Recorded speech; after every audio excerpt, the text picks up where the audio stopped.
Before hardware stores, rental companies, and digital marketplaces, communities survived through structured systems of sharing that were neither casual nor sentimental.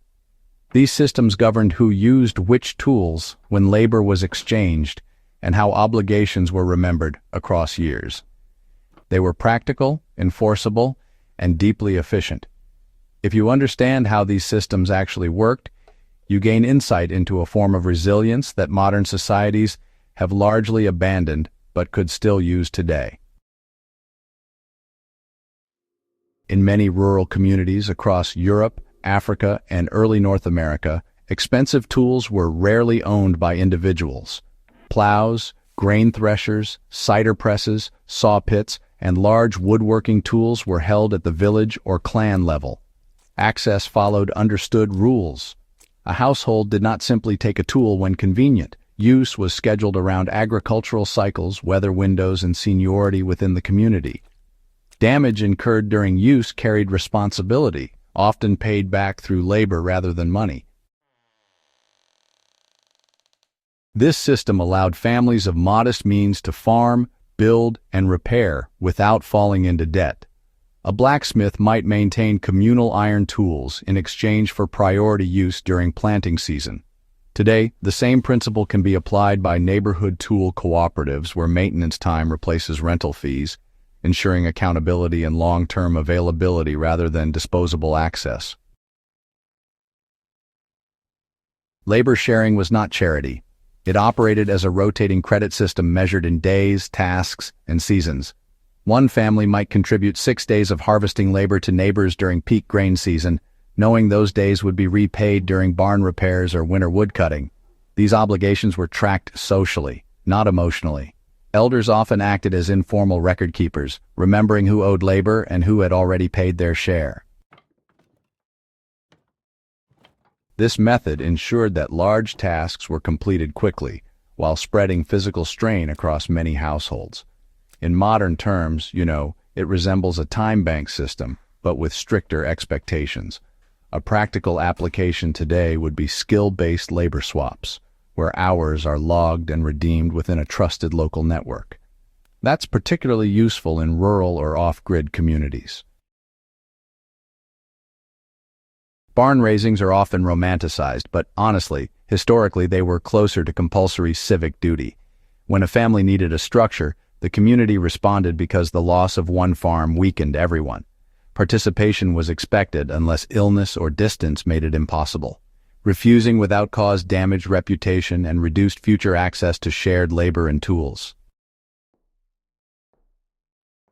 These events followed precise workflows. Tasks were assigned based on skill, age, and physical ability. Experienced carpenters handled joints and frames, younger men lifted beams, older members prepared food and managed logistics. Nothing was improvised. Efficiency really mattered because daylight was limited and the weather could be unforgiving.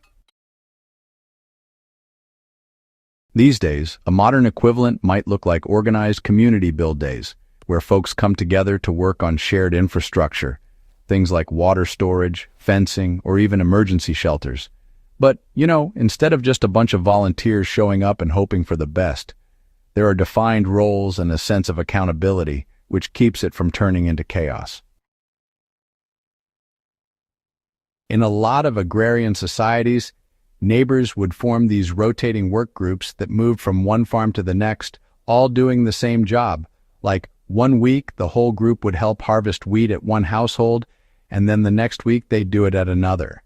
This way, it really helped reduce the risk of losing crops to sudden changes in the weather, and it kept any one family from getting totally overwhelmed.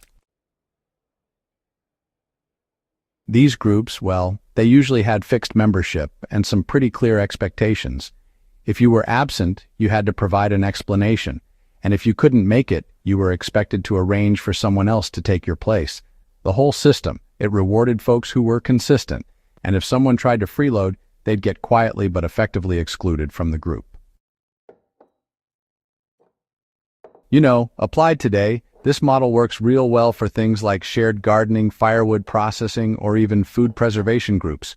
Rotating labor makes sure that no single household ends up shouldering the whole burden of time-sensitive work.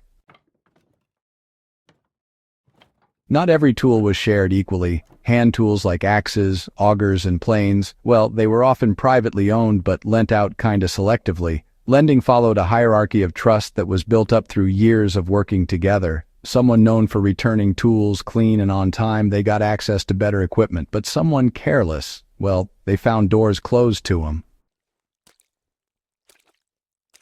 There were definitely consequences for misuse.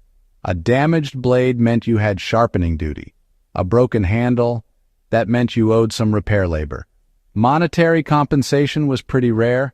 Honestly, skill and time mattered a whole lot more. Today, rebuilding the system means redefining access not as entitlement, but as earned trust.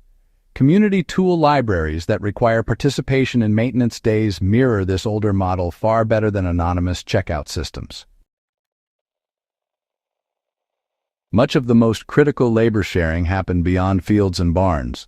Women coordinated food preservation, textile production, childcare, and medical care through parallel systems of exchange.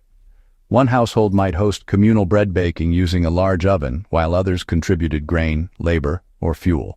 Skills were shared deliberately to ensure redundancy within the community.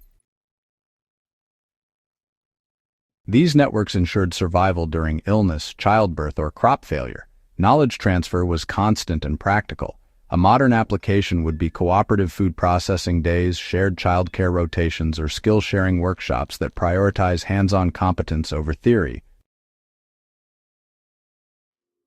Conflicts over labor imbalance or tool damage were, well, pretty much inevitable. Communities usually addressed these issues quickly through mediation by respected elders or councils.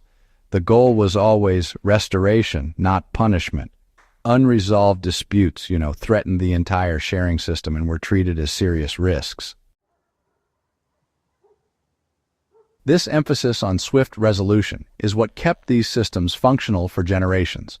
Applying this today means, well, establishing clear conflict processes in any cooperative effort before problems arise, rather than just relying on goodwill alone. These sharing systems reduced dependency on cash, strengthened resilience, and made sure skills survived beyond just one person. They worked because they were structured reciprocal and enforced socially, not just legally. In an era of supply chain fragility and rising costs, their relevance is honestly pretty obvious. If this kind of grounded practical history matters to you, go ahead and subscribe to Wisdom for the Journey. Share this with others who care about real historical systems and help keep this knowledge alive for the next generation.